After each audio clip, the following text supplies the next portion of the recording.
What's up, everyone, and welcome back to the Try Time podcast, episode 91 this week. I'm Matt. And I'm Callum. And we are once again joined by another guest on the pod. We have got the head of rugby at the York City Knights, Andrew Henderson, on the pod with us today. Hey guys, good to see you. Now, for those of you who have seen some of our guest pods before, this one's going to follow quite a similar format, and I'm sure we'll get some, no doubt, funny stories along the way throughout frankly, very, very impressive rugby career, both at coaching level, international and club. I guess just let's take things back to the beginning first of all, and kind of how you ended up coming by rugby league, particularly, you know, given you're from a part of the country that's not traditionally associated with the sport. Yeah, well, look, to be honest, Matt, as you highlighted there, I was actually born in Torquay in Devon, so in the southwest of England there, and obviously many moons ago when I was a youngster. I don't have to give my age away, but yeah, rugby league wasn't played in those parts, and it took my mum and dad making the decision to emigrate to Australia for us to discover the great game that is rugby league. So very thankful to both mum and dad for making that decision. And then obviously when we arrived on the shores of New South Wales and got settled in there, we obviously were exposed to rugby league. As we know, it's the predominant sport in New South Wales. And and we just fell in love with it. So myself, my younger brothers as well, and we're very, very fortunate that we were all able to not only enjoy the great game there in Australia, but we all got the opportunity to come back to the UK and play Super League and experience rugby league on these shores. And you know, obviously my two younger brothers have gone back to settle in Australia, whereas I've stayed here in this country as I've progressed into coaching and other roles within the game here in the UK. But that's how we discovered the game, to be fair. So it was a case of emigrating to Australia, growing up in Campbelltown for a couple of years, watching the Western Suburbs Magpies.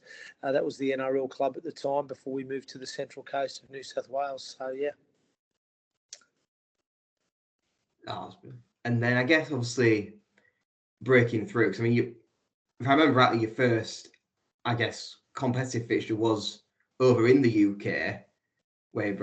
How was the decision, I guess, to come and try your hand at going pro over here as opposed to down under? Yeah, look, I'll be honest with you, Matt. Rugby league in Australia is very, very competitive. There's so many talented players. I was someone, I had a little bit of a spell in an NRL system when I was 17 in the SG Ball, but then got kind of spat out of the system. Had to return to my sort of local amateur club at under 18 level. And then I played a couple of years sort of semi-professional in the Central Coast Division with a club called Erina Eagles. And then I got myself back into a pathway with the North Sydney Bears with the potential of playing sort of reserve grade there, and they were linked with the Northern Eagles. But then at the end of that pre-season, when I sort of considered the actual opportunity and the options that were there, it was pretty limited. So I thought to myself, wow, I'm 21 years of age, I love my rugby league. I believe I can do something with it. And I thought, well, I've got a British passport, so why don't I explore options in the UK to potentially forge a career there? And that's kind of how it came about. And I was fortunate to get an opportunity at Salford to start with, and albeit a lot of that time was predominantly there in the A team, whatever. But because Malcolm never got injured there. He was bloody just built like solid rock, mate. He never got injured. He was Mr. Durable. So so tough to sort of replace him. But yeah, like that's how I got the start. Really started over at Salford and then sort of progressed my career from there here in the UK.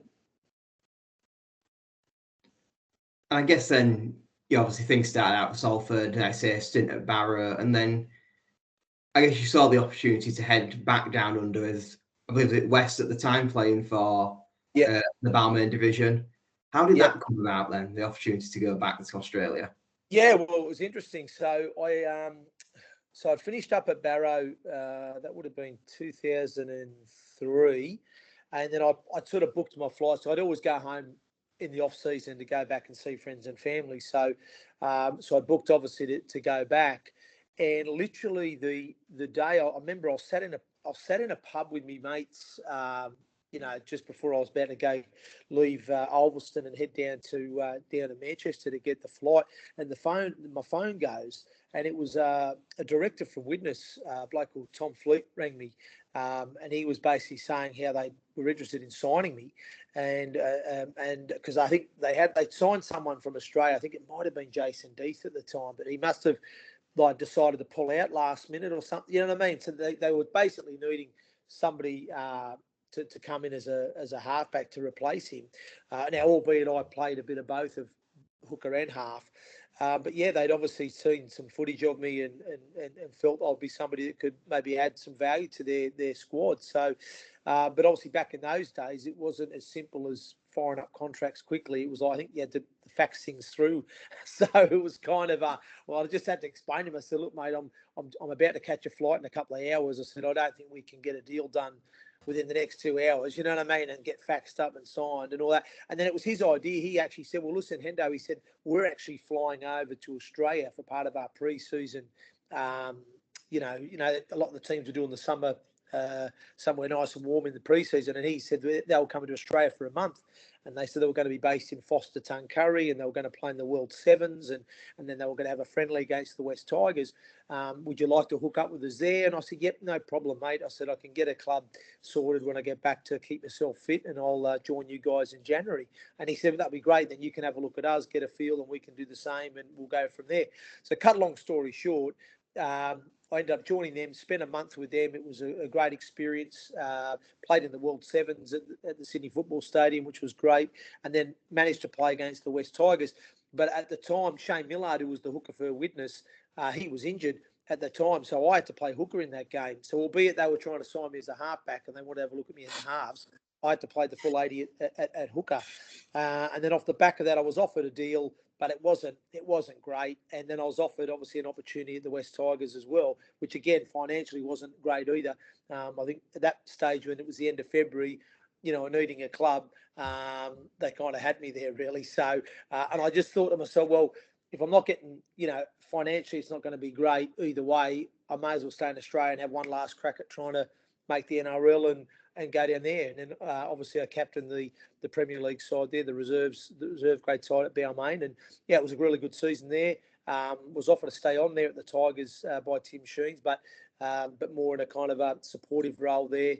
So again, didn't think the opportunities for much first grade were going to be there. So I took a chance back in the UK with Castleford after that. Yeah, and what were that like? I mean, you've gone from the Balmain Tigers to the Castleford Tigers, so it's tiger to tiger. But what was that move back to the UK like? And then it was fine, mate. Yeah, it was fine, Callum, to be honest, because I'd obviously experienced life playing in the UK. I kind of knew what I was coming back to, so it wasn't like foreign territory for me. As you'll get some overseas players, they don't settle, for whatever reason, or they don't adapt to the way the game's played here. But for me, it was like, yeah, no problem. I've been there. I know what the UK's about. The UK competitions are about, life in the UK, what it's like. So yeah, there was no issue. And if I'm honest with you, when I joined Castleford, I had such a warm welcome. The people at the club were fantastic in their support and facilitating things that I needed to get settled in. And obviously the people within the town were great people and very supportive of not just myself, but also the team. And I have some very fond memories of my time at Castleford. And then how did sort of, I guess, life going back down the divisions after Castleford, how did that come about, and sort of, I guess, coming towards sort of the back end of your career now? Yeah, well, so my final year at Castleford, that's when they changed the rules. I remember what they actually did was they sort of said, I remember, so it was my last year at Cas was 2008, and I remember at the start of the 2008 season, the RFL had come out and said that basically they created that non-federation trained and federation trained sort of players. So effectively, I was made a quota player based on the fact that I hadn't played my junior rugby league or my academy rugby league in the UK, because I'd literally missed the boat by about 3 months, because I joined Salford in like May of 2001. If I'd have been there a few months earlier, I was still 21, but I would have made the cutoff point to not be classed as a quota player. But because I hadn't done my academy rugby there, all of a sudden I was in class as a quota player, which, to be fair to Terry Banniston, who was the coach at the time at Cass, he just said, "Look, Hendo, I'm going to be honest with you. If you're a quota player, we're probably not going to be able to, offer you the deal that we want to, type thing." So, and I totally respect that. I said, "Look, I understand. I know the type of player I am. I understand that your quota players, you're going to be looking more for marquee sort of guys. I get it." So I understood that. I was just obviously a bit disappointed that the rules came in, because for me, I was born in England. You know what I mean? I'd played, part of my career here in the UK for so many years. And I just felt I was being punished because I did my junior rugby in Australia, which I argued at the time, all those years ago, would have, going through an academy system in Australia, probably would have done my development better. I'm not being disrespectful, but would have been better than going through an academy system in the UK at the time. That's what I was trying to challenge them on. I feel like I was being punished because of that. And I went to challenge the RFL on it. And it sort of dragged out for that year. But in the end, which was a bit too late then, I'd already signed for another club. The RFL did then kind of backflip and say, "Listen, anybody that was here before the rules were introduced, will be exempt." So as it turned out, Cass did offer me then a deal at the last hour. But it was just, it wasn't enough to keep me there with my young family. And I was offered a full-time contract with Gateshead Thunder, who had high aspirations and hopes to progress at that stage. And I was sold a bit of a dream there to go there, play. There was a Super League dream of getting there in the next 6 years. I'd go into coaching. So I really bought into that. But the club went into administration in less than 12 months. So it didn't end up being the best move in the end, but such is life. Okay, so you know a bit about clubs administration, don't you, Callum? I do, sadly, yeah. Sadly. Getting the Bulls Cup outright on cue there. Yeah, I know. I guess just taking a quick step away from the club side at the moment and looking internationally, obviously you ended up representing Scotland internationally, and Yep. I guess probably the most prestigious that was probably getting to do so alongside your two younger brothers. How was that, being one big family in the dressing room? Yeah, it was fantastic. Look, we'd obviously played against each other a number of times. Had some great battles on the field, and but no, it was certainly it's definitely a memorable moment. The game which stands out for me was the 2008 World Cup that obviously all three of us featured in, and we played Fiji at the Blue Tongue Stadium, which is on the Central Coast, and that's where we grew up.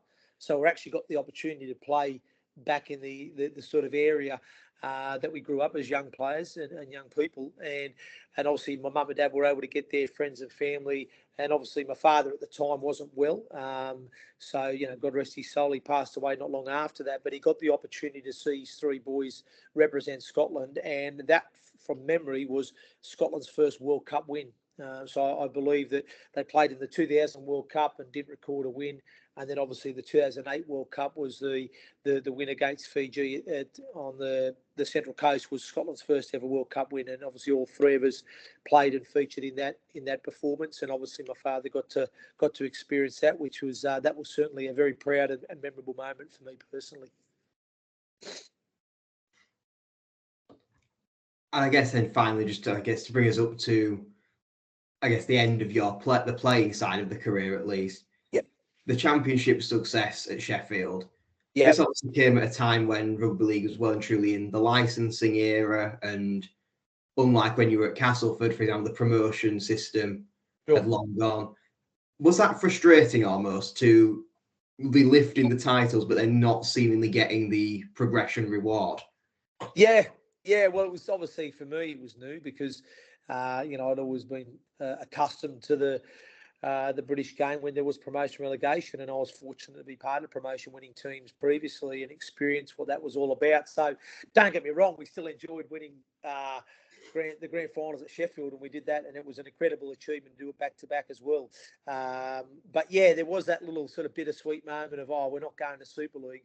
Obviously, by winning those grand finals, from what I remember, that it put us in a position to apply for Super League. So I think under that licensing system, you had to have either won a grand final or won a Northern Rail Cup final, I believe, within that 3-year period, and that allowed you the opportunity to apply for a license. But unfortunately for us, I felt that we had some really good foundations in place here at Sheffield. I mean, at the time we played at a stadium which I felt was fit for Super League.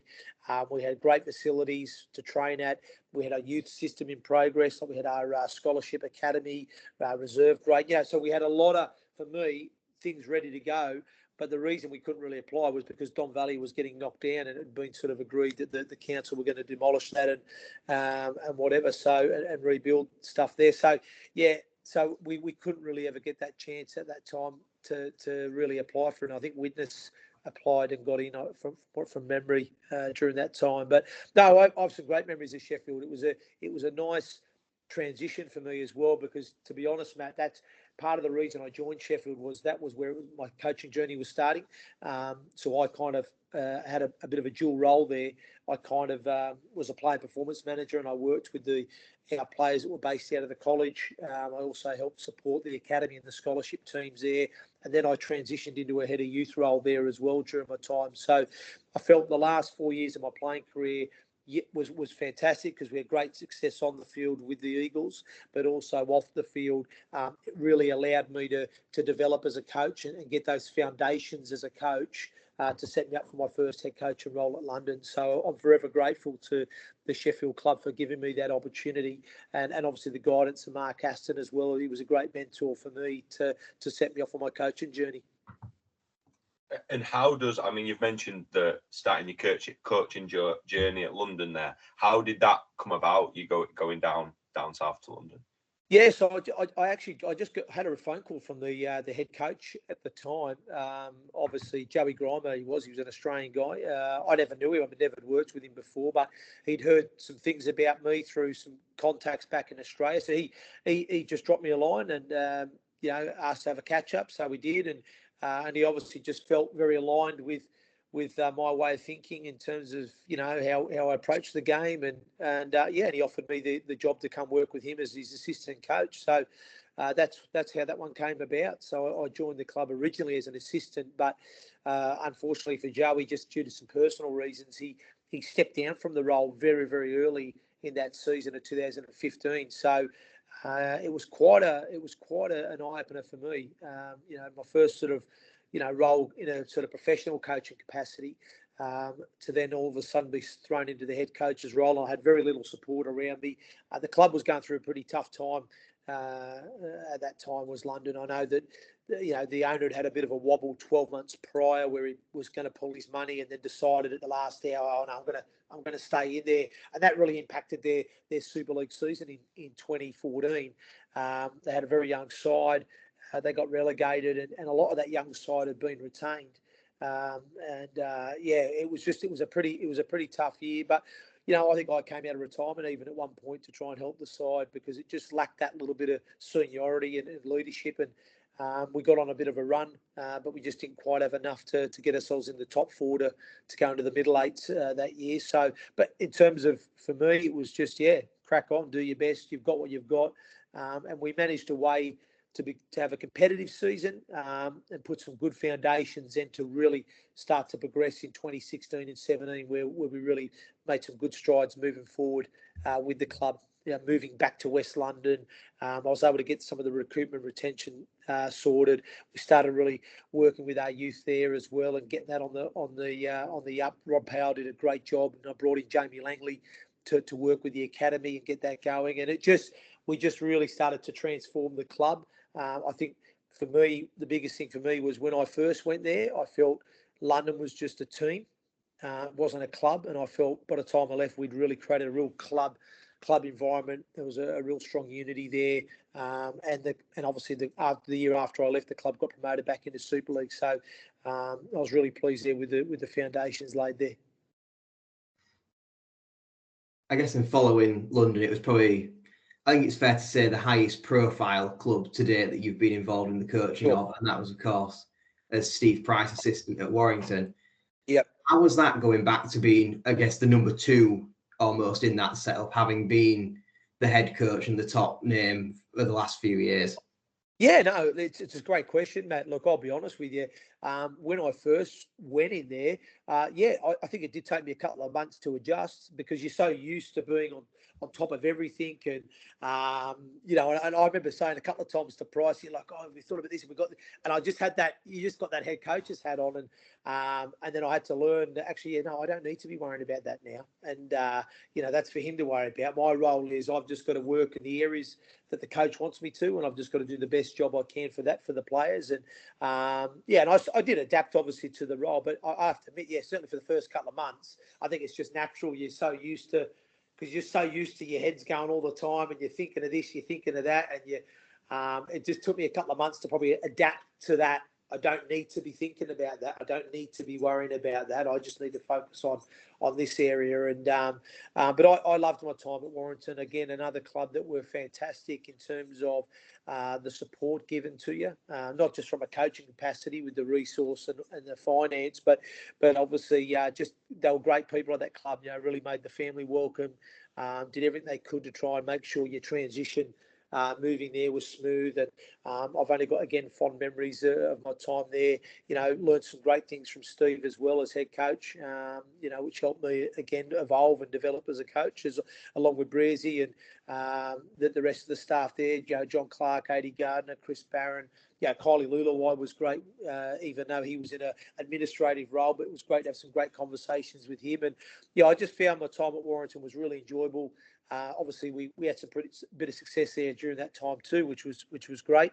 But there were some fantastic players to work with. Learn a lot from the playing group, as well as obviously the coaching staff that we had. And really, really good times there at Warrington. And I guess, obviously, you speak about your time at Warrington, and obviously they had a great team around that time. Who were some of the best players that you coached whilst at Warrington? Yeah, look, mate, it's a really good question, Callum. I was pretty blessed to coach some real talented players. But I really enjoyed working with Chris Hill.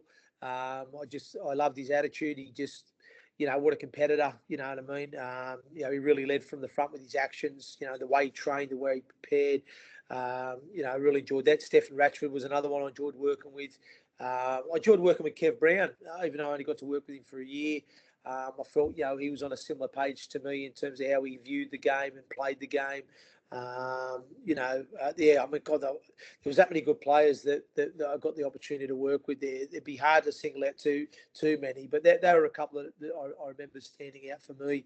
But like I said, over that 4-year period I was at Warrington, we had some talented players come through. I mean, even getting the opportunity to chew the fat with Greg Inglis and pick his brains, even though I know when he came there, he came out of retirement and didn't feature too much, but again, to have some of those conversations behind closed doors and whatnot and pick some stuff off him was great. Jason Clark was another one that I really enjoyed working with as well.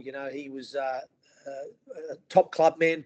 I thought real consistent player, but again, you pick up some great things from those guys because they've worked under some great coaches and been in some great systems. So it was definitely I felt Warrington was a great experience, not just for only getting to work with some of the talented players and obviously the success that we had there. We won some trophies and we're in some major finals there, but also I felt it was a good learning experience as well.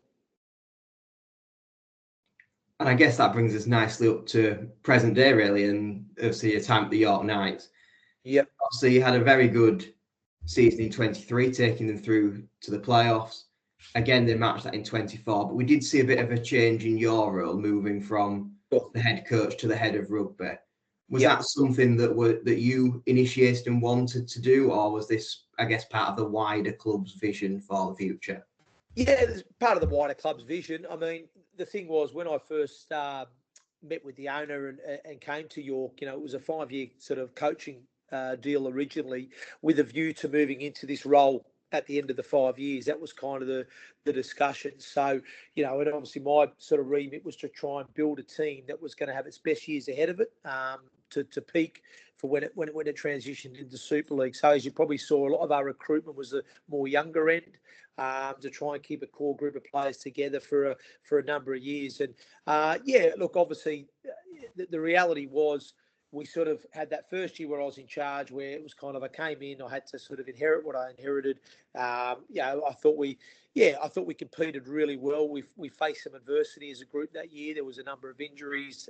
It was quite a disrupted pre-season because of the late changeover in me coming in, and obviously the previous coach going, and a number of players had played in the World Cup, so they were missing through parts, and a couple of signings we'd made, they'd been agreed not to come in until January. So we didn't exactly get the smoothest pre-season preparation going into the season, and that probably was telling.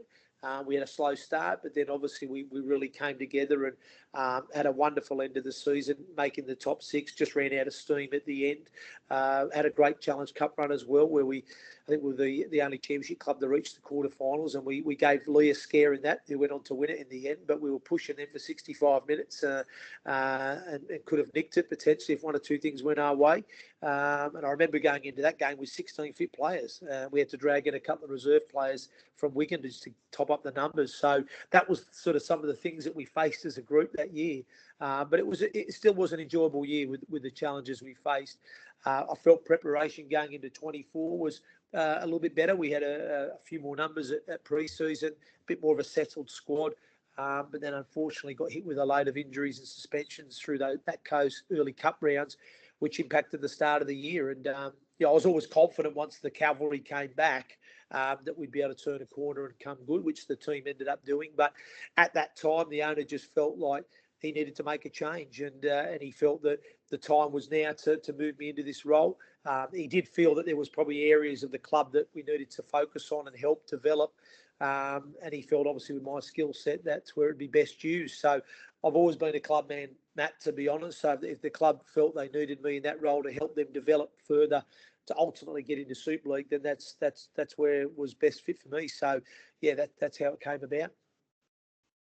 And I guess just go back to just what you said there about how at the start of last season you was hit with a lot of injuries and suspensions through the kind of early cup rounds, which we've never really seen the league formatted like that before. What are your thoughts on it, basically, on that format of the league season not starting until about 8 weeks into the sort of competitive season? Yeah, I know it's a good question, Callum. Which is the right or wrong way? I don't know. I mean, obviously, because we're now going back to playing Challenge Cups in January now, aren't we? I mean, I know I still was chopping and changing. It's hard to keep up with, but yeah, excuse me. I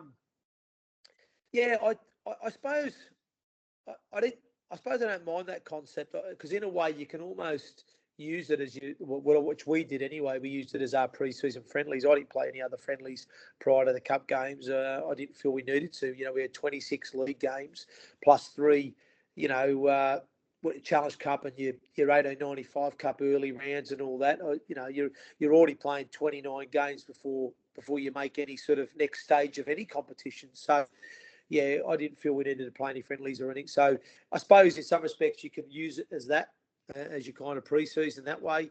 But then again, I think it's nice sometimes having those cup rounds during the season. It kind of breaks it up. And I think, if you've not, like you said, if you've not had a good start, like I remember last season in 2023, we had a slow start to the season as we did in 24. But I remember the Challenge Cup being quite a nice distraction because we were having some success in that competition. You know what I mean? It sort of kept, it gave you something different to sort of focus on. So albeit your league form wasn't great, but then you had another competition where you could try and achieve something. And then, so we found that was a nice distraction for us at the time. But I suppose if you have all the cup games early at the start of the year, then you're either out of the competition, you're not at the next stage, or before even the season starts. So you've got nothing in the season to kind of focus on if it's, if you're not quite there. So, yeah, which way is the best way? It's a tough one, Callum. Either way, you've got to play the games. So it doesn't matter. You know what I mean? Like you're always going to have a minimum of X amount of either 1895 Cup games or Challenge Cup games anyway. So you've got to play them. Where you play them, I don't know. I probably quite like them sort of staggered through the year.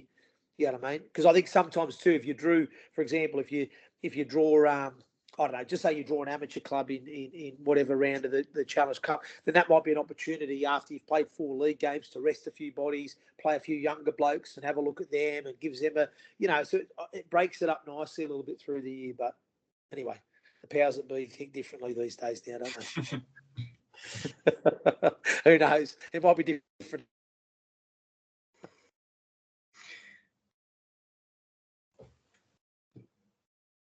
So we've got the famous Yorkshire internet back again. We were doing so well.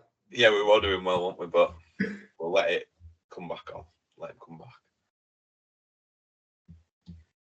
I'm starting to think we're the problem here. Yeah, we're back on. There we go. I don't know what happened there. Don't worry, we've had plenty that have had worse connections. So this is going surprisingly smoothly compared to the others. Yeah, it's fine. I guess you touched on not having any other pre-season games. Obviously, this coming year, very different with the Amsterdam Challenge against Hull KR scheduled for early next year.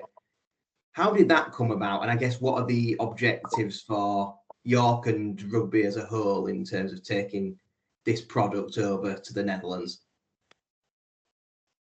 Yeah, well, like I said, obviously Hull Kingston Rovers, I think, had initiated the initial sort of route into Amsterdam, and obviously I believe they'd had lined up somebody else to play there originally, but then that fell through. So they obviously got in contact with the club, and obviously, our owner and chairman, Clint Goodchild, he's always open to try and expand the brand and get it out there. So he saw this as a great opportunity to get our club some more exposure, aligning up with let's be honest, a Super League club that's really on the up and being talked a lot about. So, I think from our perspective, we just saw it as a great opportunity to get our brand some more exposure, and give our players a different opportunity of experiencing something new, and being part of something new as well. So, and that's something we'll be remembered for. We'll be the first, obviously, 2 professional clubs to go there and put on an exhibition in that country. So, but obviously the plans were already, organised, arranged, agreed with the RFL, etc., prior to the now Challenge Cup format being changed. So, so hence we're now going to have to try and rearrange the fixture with Keithley, who we've drawn in round 2 of the Challenge Cup to suit some time. It's always the case. You get all the plans in place and the whole competition moves again. Well, I know that's what do you do? And again, and there'll be some people out there going, "Oh, it's not right. They shouldn't be playing this game in Amsterdam. They should be the Challenge Cup should come." But the reality is that we've just tried to be a little bit proactive, have some forward thinking there. Hull Kingston Rovers obviously have come up with the initial idea, but we've jumped on the back of it. But again, we've tried to be proactive there as clubs to try and again grow the game, and we're trying new avenues to make it commercially viable. So, we can't be punished for that, surely. You know what I mean? It's it's just unfortunate, but like I said, things change, and we do have a habit of this, don't we, as a game, where we change competition structures and how we do things, and we always tend to find out in October, November of the leading into that next season, which would be nice to know now, at this time of year now, what it's going to look like in 2026. What's the structure? So then you can plan. You can plan. That's all we ask for. And I guess that segues really well actually into. We still don't know whether or not there's talks of promotion and relegation of some form being reintroduced. There's talks, alternatively, IMG grading to be the be all and end all. I guess and we just taking the club hat off. Not stick with the structure. I know. Taking the club hat off, having been a part of both the promotion-winning Castleford sides and the Sheffield sides that unfortunately didn't get that opportunity. Yeah. What would your personal preference be if they said to you, right, you're making the final decision, what are we going with? Oh, God, it's a good bloody question. It's a tough question to answer because it's a funny one because the promotion relegation for me is synonymous with British sport. We know that. And obviously I've grown to be part of that, and I've enjoyed the experience of what that can bring. I think that the challenges we have, and this is just being honest, the challenges we have is there's not enough money in the game. And there's not enough clubs underneath the Super League currently that, for me, have the foundation, the infrastructure, the resource, and the finance to support being a Super League club.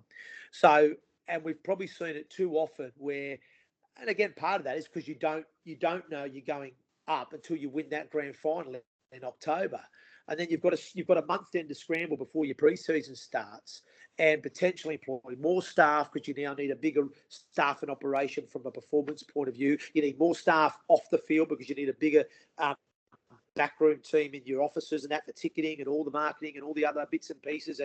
And it's just really, really difficult because a lot of championship clubs can't facilitate that whilst they're in the championship because they don't have the funds and the resource to do that. Does that make sense? So they can't almost get that Super League set up there to then when they win the grand final and go up, well, it's just a smooth transition because we've got everything in place. Some clubs can because the ones that come down might be able to hold on to that similar operation for 12 months, but then if they don't go up within 12 months, then that impacts them greatly. And I think that's the challenge is, ultimately we want the best product available. We want strong clubs, that have a chance of being able to grow, and when they get to Super League, stay in Super League and continue to grow and build and that way.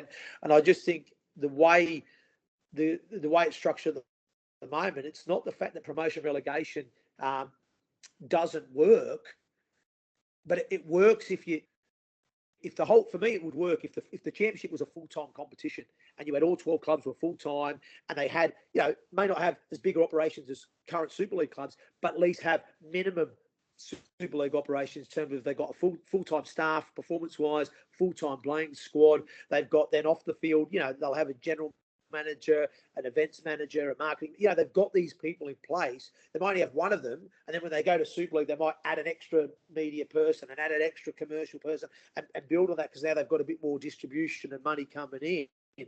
But they've already got like the template or the baseline staffing operation to be able to support going into the top flight. And I think that's the issue. I think there's many a club underneath in the Championship and League One that don't have those facilities to do that. You know what I mean? And if they do end up going up, then it's like, oh, wow, now we've got to find all these people and be able to pay all these people and also find the players to be able to compete at that level. And it's very, very difficult. So I can see why this new format of, whether it's IG, it is another format of licensing, isn't it, at the end of the day? And all it's trying to do is make sure that clubs are, they're sustainable. You know what I mean? They're in a position where they can grow. And I think that for me is what the remit of IMG is. It's trying to find ways of how we can get more money coming into the game, because ultimately more money coming in the top filters down into the divisions below. And what we've probably experienced in the last 3 or 4 years since that Sky deal, where when they were getting 40 million coming in for that Sky deal, then it got reduced to 20 odd million. You know what I mean? And it may have been reduced again. Well, what that means now is there's no League One clubs are getting nothing. Like they're having to run off whatever their owners or sponsors can bring in. They're not getting anything. The Championship club now have got reduced distribution money. You know what I mean? I remember like when I was coaching at London and we had that Super 8s competition. And if you made the Super 8s, the distribution money you got from the game was massive. You know what I mean? Compared to what you get now. So that's the issue. It's money, guys. That's the issue.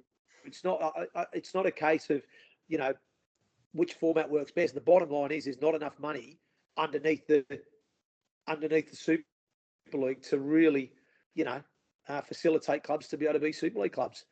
That's the reality. So because even now, if you look at Super League clubs, there's one club that's in a bit of financial bother themselves, isn't there? They're in the Super League. So, but probably tells you the state of the financial state of the game at the moment. But in saying that, if you reflect on the last 12 months, there's been a lot of positives coming out of the game in terms of attendances have been higher across the games. TV viewing figures have gone up.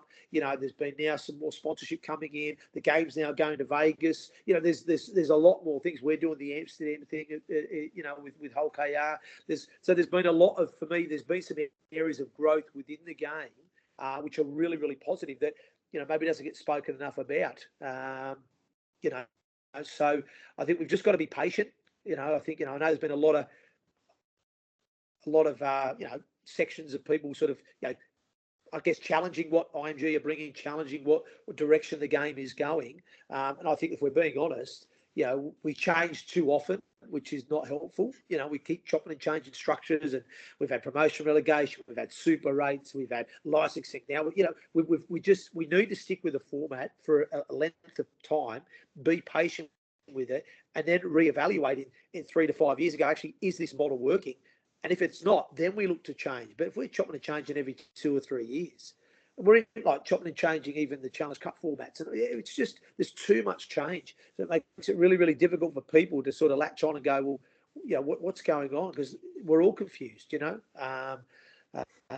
for me, the bottom line is we need to find ways of being able to generate more income into the game through the TV deals, through streaming, through sponsorship, commercial opportunities. And the only way we do that is by getting the game of rugby league exposed, in bigger arenas, in bigger markets, to ultimately help and support all clubs at all levels.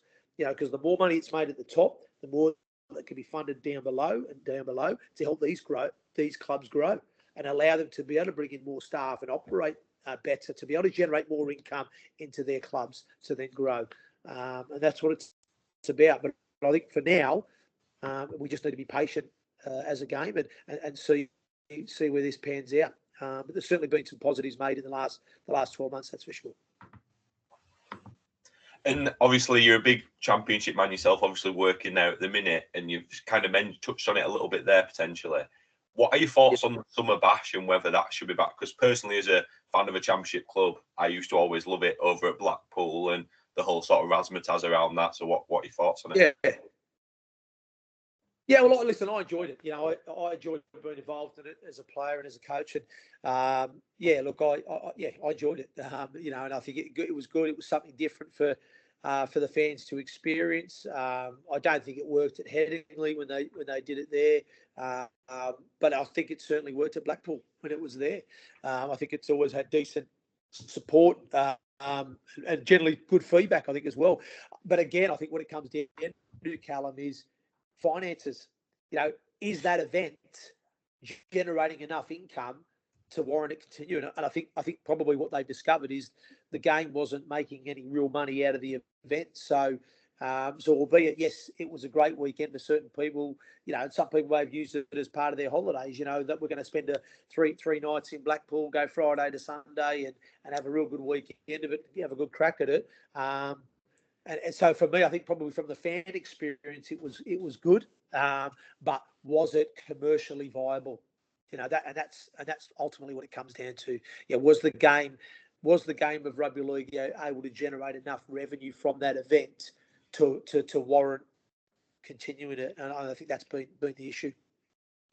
I guess that's similar to Magic, wasn't it? Because we had obviously Ellen Road this year, not the most popular with the fans, but there was talks that from a financial perspective, it was one of the more successful ones. But then obviously we're back at Newcastle for 25, which hopefully that means we're going to sell a lot of tickets because the fans will all want to flock back there. And fingers crossed it was again a good profitable event that actually secures the future of Magic longer term. Yeah, I hope so too, mate. I think the Newcastle is a good spot. I think it's a great. I think it's a great city. Obviously, I lived up there for a year, so I know what it's about. It's a great city, and it can accommodate that event really, really well. The stadium's fantastic. I think, like you said, there's a lot of activity and things around the stadium too for fans to experience. They can get into the bars and restaurants really easy, and it's just I think it works well. So hopefully it will be a successful event this year. Yeah, just hopefully we don't do like we did in the World Cup and book a headline band and only get half a song out of them before the technicals all fail. Yeah, only in rugby league, eh? Only in rugby league. I mean, at least that is a traditional rugby league story in itself. But I guess from your time across various dressing rooms as a player and coach, you must have seen and dealt with some very wild players who have some crazy stories over the years. I guess what ones stick out for you as the mad rugby league memories? Yeah, I've had some. Yeah, I'm trying to think some sort of. Well, there's a couple of stories. I remember one time playing at Castleford. I feel a bit tight for doing this, so we're over in Catalan. I can't think what year it was now, but it would have been mid-2000s anyway. So we're over in Catalan, and I remember coming down and we're having breakfast, and so there was a bloke at the time involved with a club called Mick Robinson. He was an Australian bloke. He was kind of like the football manager, dealt with a lot of the recruitment and stuff like that. And I remember like a few of the boys were having a chat for breakfast. I said, I'm going to give Boyle a call. I'm going to G him up. So Ryan Ball, he was a young player at the time. So I got on the blower and I pretended to be Mick Robinson. I was like, "Hey Ryan, it's Mick Robinson here." And I was so like because he used to speak very nasally. And basically, cut long story short, I told Boyle that, listen, we've had a few blokes go down here with food poisoning.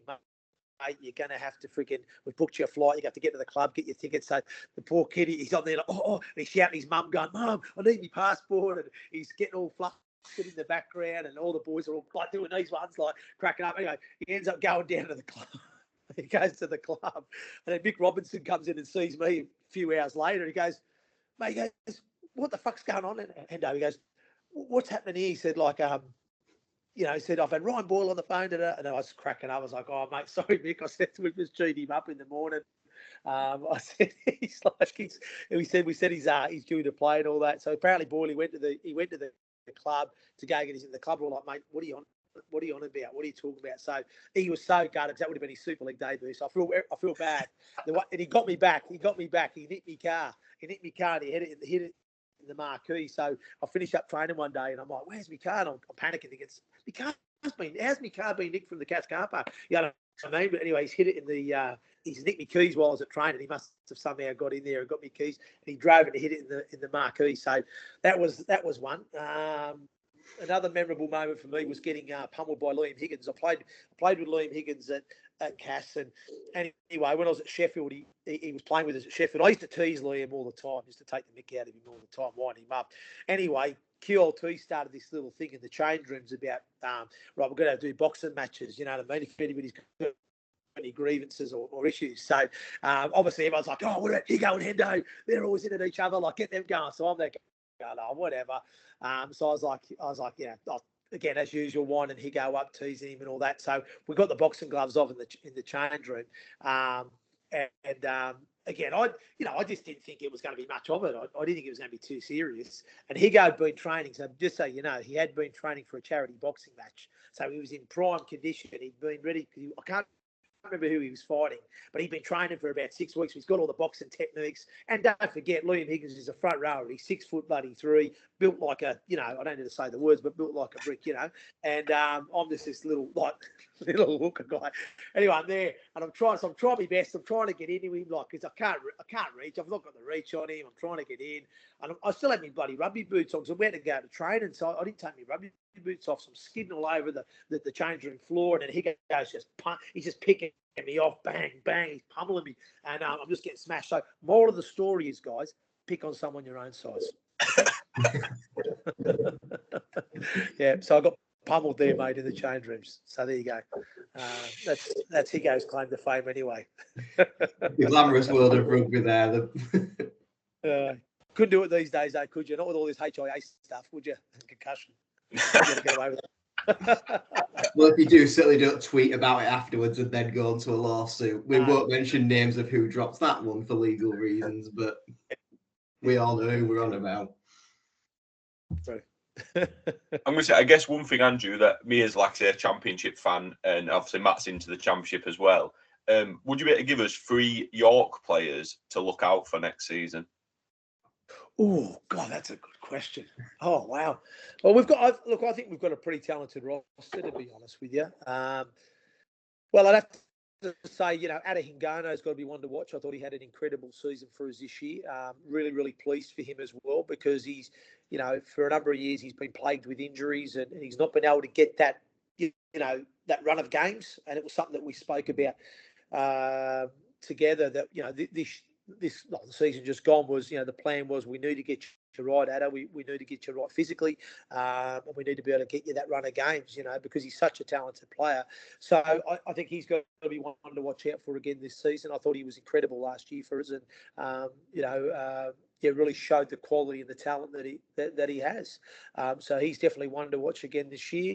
Oh goodness me. I think Will Dagger's one to watch. He didn't get to play a lot of football last year because he was unfortunately plagued with a bit of injury. But I think again he's somebody who's got some talent, a bit of X factor about him. I think he'd be someone again. Hopefully, if we can get him right and get him getting a good run of games, I think he's someone that could really make a difference for us. So he'd be one to watch. Interesting. You'd have to say Paul McShane, wouldn't you? We'd have to have a look out for him. I think Paul's going to bring a lot of leadership to the group. He's undoubtedly got quality as a player, and I think he's going to be a real big asset for the team this season. I think just not just through his playing ability, but what he'll bring off the field as well. But there's certainly 3 players to look out for this year.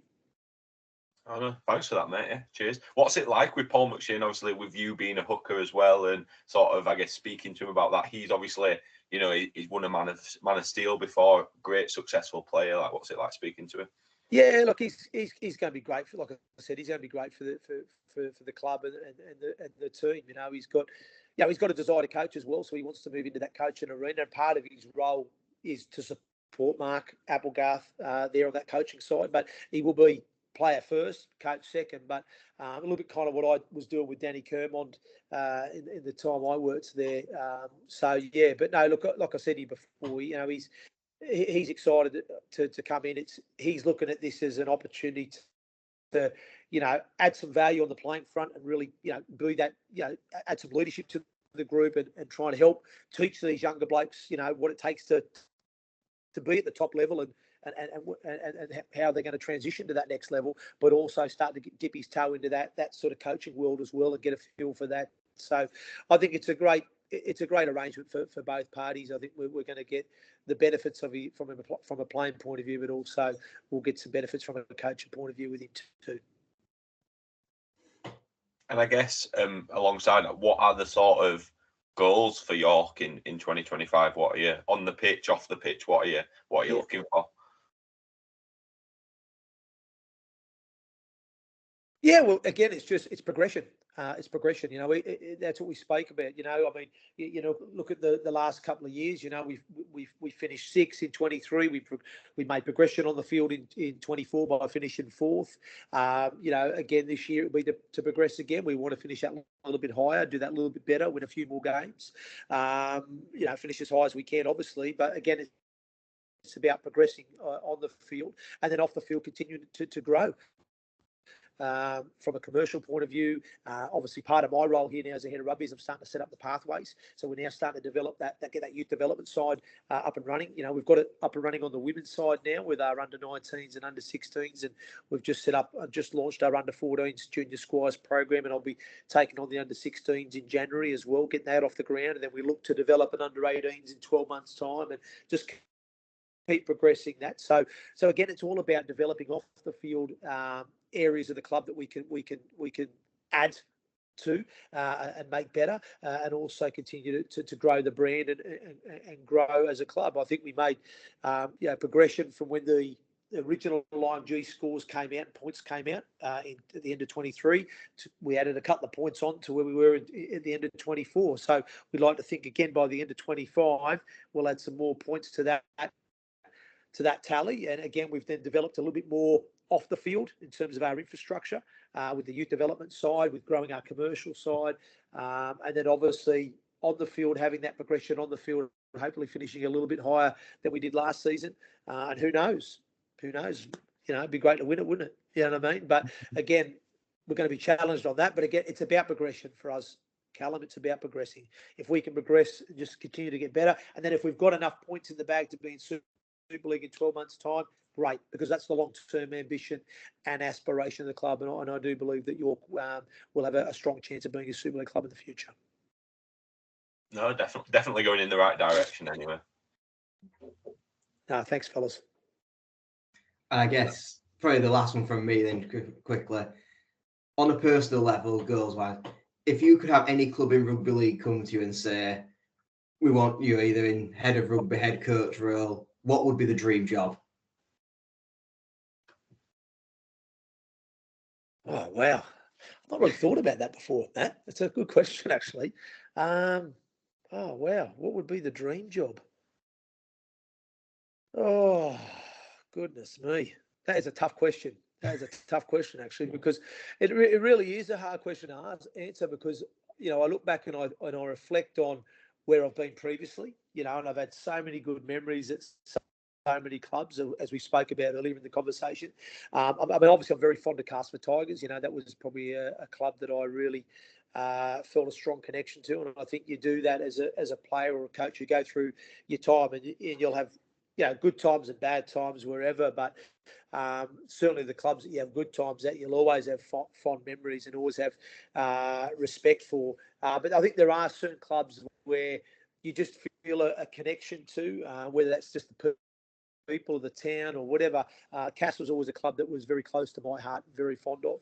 So that's something that I wouldn't rule out potentially in the future. Who knows? But yeah, I think your dream job, it's a tough one, that one. There's so many good clubs in the world, and I think the hard thing is I think different people are suited for different clubs as well. I don't know what you guys think, but I think different personality types and different coaching styles or different sort of administrative styles, I think, are suited for different clubs, and maybe at different times as well. So you know what I mean? So I suppose it'd be a question of where would I be best suited. I don't know until you speak with them and you get a feel for what their values are and what their ambitions are and their plans are and all that type of stuff. There's a lot goes into it, and there's a lot goes into it in terms of making decisions of who you sign for and who you don't sign for, because they've got to be aligned with you in terms of what you are as a person and obviously, and you've also as a whether it's a coach or as an administrator in the role I'm in now, you've got to feel you can add value to that organisation and make a positive impact to help take it forward. And sometimes you may speak to a club and you just feel, I don't feel that either their ambition is strong enough, or I don't believe what they expect can be achieved because they don't have I'm not going to be able to help this organisation. I can't help this club. You know what I mean? So you've got to believe you can make a difference and help, take that club forward. So, but at the moment, I'm really enjoying my time at York and the role that I'm in here and trying to develop what we're doing off the field to hopefully one day be a Super League club for now. But yeah, tough question that, Matt. Dream job. I suppose later in life, it'd be nice to finish off in the south of France, wouldn't it? I guess, when you're about 60, 65. Yeah, I mean, that'd be a nice job down there would be good, wouldn't it? That is like a true head coach, a diplomatic answer and giving nothing away to anyone who might be waiting in the wings for any updates. Brilliant. Thank you for that and for this entire episode, Andrew. It's been great having you on. No, thanks, guys. Appreciate it. Awesome. And I guess thanks to you guys who've stuck around and watched nearly the whole entire hour of this. Obviously, we'll hope to get more people on in the future, and who knows, we'd certainly love to have Andrew back at some point as well for another one. But I think from us three, thank you for watching, and until next time, goodbye. Yeah, thank you. Goodbye.